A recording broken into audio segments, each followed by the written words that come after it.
Kia ora guys, Ditch the Gym New Zealand back on track today with a movement that's going to give you some good bang for your buck with your at-home workout, the kettlebell floor press. Here's what it looks like.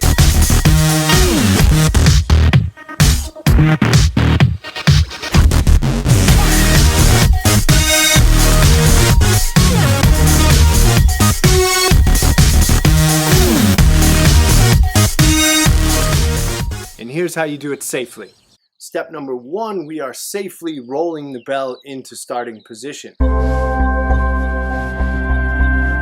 Step number 2, you're getting a good squeeze on that posterior chain. You're driving your hips up towards the sky and you're leaving them there.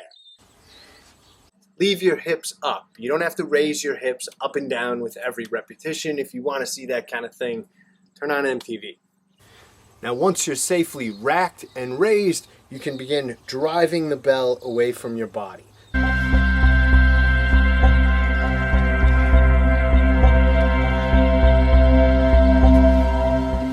Now we know anytime we're picking up a kettlebell, one of the working cues is that we are crushing the handle, which leads me to ask, well, what's the non-working hand or offhand actually doing? It's doing the exact same thing. Now some people like to hold on to a tennis ball or ball up a towel and crush the towel in their non-working hand while they're doing these. Might be a cue that works for you.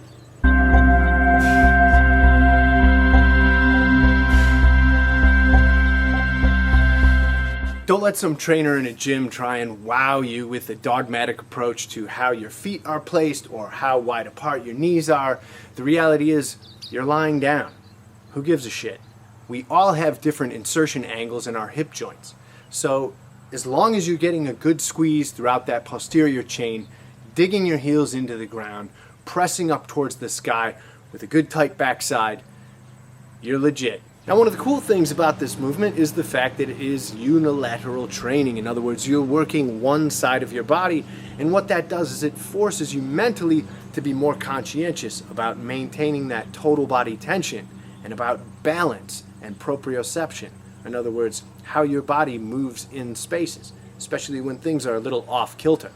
Now the main criticism of this movement is the fact that it's kind of a limited range of motion, right? Because you got the floor in the way. It's not like a bench press where you can drop all the way down and get a good stretch across those pectoral muscles.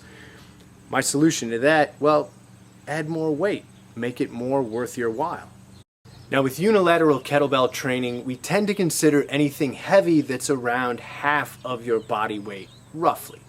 So don't worry, that's plenty of strength and it's plenty of muscle. So there you have it guys, the kettlebell floor press, a mean little move to add to your at-home workouts. Ditch the Gym, New Zealand.